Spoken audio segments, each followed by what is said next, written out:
I have a potential client for a listing, and we exchanged conversations as well as email, and he asked for some pricing analysis, which I dived deep into. I sent him the pricing analysis report, got a response back, and I had a next step comment in my email, so we knew what to take it to.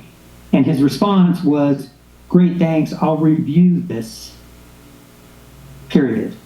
He's a busy medical professional, and so I just answered back, basically, "Great, I look forward to your review and discussing, the next step," or I think I said, "I look forward to our discussion about your strategy for moving forward," etc. So now I'm waiting for his review, and I'm giving him some time because he's a medical professional and he's very busy. I'm curious about the step on that. Yeah. Okay. You did yourself, not bad, there's nothing bad in there, but you did yourself a little bit of a disservice in the communication. Did you catch what it was? No. Okay. It's fine. You weren't NSO, meaning we just left the next step in his court without you having a next step. The other thing that I'm hearing in the way that discussion went is you looked forward to the discussion, right? We don't look forward to the discussion. This is a listing agreement, correct? I mean, it will be once he decides on his time frame and et cetera, yeah. Perfect. You want the listing, right? So we don't want to constantly say we're looking forward to talking more, because that puts them, because they're nervous, right? They want to make sure they have the right outfit, the right agent. They want to make sure everything's right. A lot of times when we say, hey, I look forward to hearing your analysis, it's like it's adding extra weight in there, and it could add extra stress to the decision. It's already a stressful decision. We don't want to point the spotlight at all of the stress. Here's what you could have done, and you could still do this. You don't even need to respond. You can still do this, but when he says, and I'd have to roll the tape back to what he said originally, but when he said originally is, hey, I need to think this over, I need to look at this, or I need some time, right? You could say, makes perfect sense, and then quickly just set a next step. I'll reach out to you Monday the 27th if I haven't heard from you before then. Fair enough? Okay. You know what I mean? Because then we're not jiving around. Like, thanks for the email. Yeah. His response was really simple. Thanks for the email. I'll spend time looking it over. Sounds great. I'll reach out to you Monday the 27th if I haven't heard from you before then. Fair enough? Perfect. Because the fair enough gives him a parachute to abort the 27th call, which might happen, right? Oh no, we're going to be in Aspen until the 29th. Awesome. Congratulations. Enjoy Aspen. I'll call you the 30th if I haven't heard from you before then. And now, but see, this is what's so cool about the Easton University process, Robert, is now you're like, that is on the shelf, and it's like, boom, well, I put that one on the shelf. Now I can grab the next part, work on that, right? This is like Henry Ford assembly line type of stuff. And I know it's not sexy, but this is what makes your life easier and less stressful, because you don't have to worry about, hey, I talked to that guy. He says he needs to think about it. He says there's a lot to think about it. He thanked me for the email. I let him know. I'll call. Now, here's the difference. There's a huge difference between I'll call you Monday the 27th, fair enough, and I'll call you Monday the 27th if I haven't heard from you before then. Fair enough? Because if I haven't heard from you before then, sets the expectation that you're expecting him to reach out to you, right?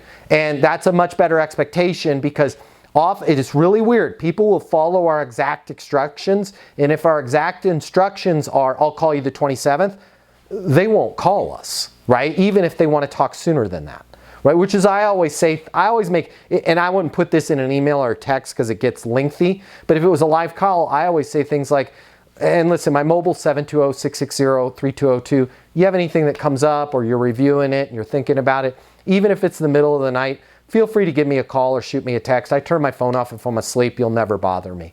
And they're like, oh, okay, cool. And then, you know what, if I don't hear from you by Monday the 27th, I'll give you a call then. Fair enough?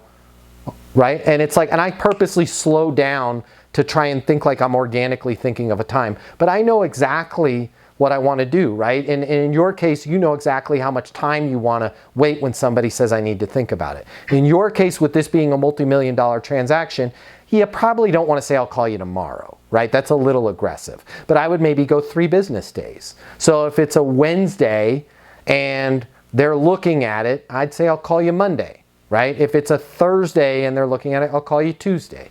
You can play around with that cadence there. But just... So now that I haven't done that properly, what would you suggest I do to circle back? Just, hey, you can't use as promised because you didn't promise. Calling to see if it makes sense to move forward with the listing agreement. Don't say, I'm calling to see what you thought of the proposal. Just say, and this is, and we talked about this, right? He put you in a hole. I'm in a hole. He's got to review everything. Don't put yourself back in that hole. Putting yourself back in the hole sounds like this. Hey, Matt, it's Robert. I'm calling to see, I know you had said you needed to look over everything. Calling to see if you had time to look over everything. No, I didn't. Okay, what's a good next step? Call me in 2 weeks. All right, I'll call you in 2 weeks if I haven't heard from you before then. Fair enough? Still kind of skillful, but you slapped yourself right dab in the middle of the hole, right? Here's what you need to realize. Even though somebody said yesterday, I have to look at this, this is a lot to digest, the last thing I want to do is remind them that it's a lot to digest. The last thing I want to do is freak them out. So you're just going to call them on Monday and go, hey, Matt, it's Robert, calling to see if it makes sense to move forward with the listing agreement. Right? And you're probably going to get their voicemail. Hey, Matt, it's Robert, calling to see if it makes sense to move forward with the listing agreement. I'm on my mobile, 720-660-3202. Here's the 4 outcomes for that call. One, he's not going to call you back, okay? Which then you're going to wait a specified amount of time, say the same damn thing again, without any passive aggressiveness, tonality, same voice. Hey, Matt, it's Robert calling to see if it makes sense to move forward with the listing agreement. I'm on my mobile, 720-660-3202. Okay, he doesn't call you back. That's option number 1. He does call you back and goes, hey, I had a question on this, this, and this. Awesome. Yeah, what's the question? Right? When you said the house is worth X, did you take into account that we were going to paint the interior? Yes, I did. Right? Okay, I just wanted to make sure that was in your price. Does it make sense to move forward with the listing agreement? Yes, it does. Okay? Or he could call you back and go, hey, I haven't looked at it. I need some more time. Absolutely. How much more time do you need? Right? I just need a couple more days.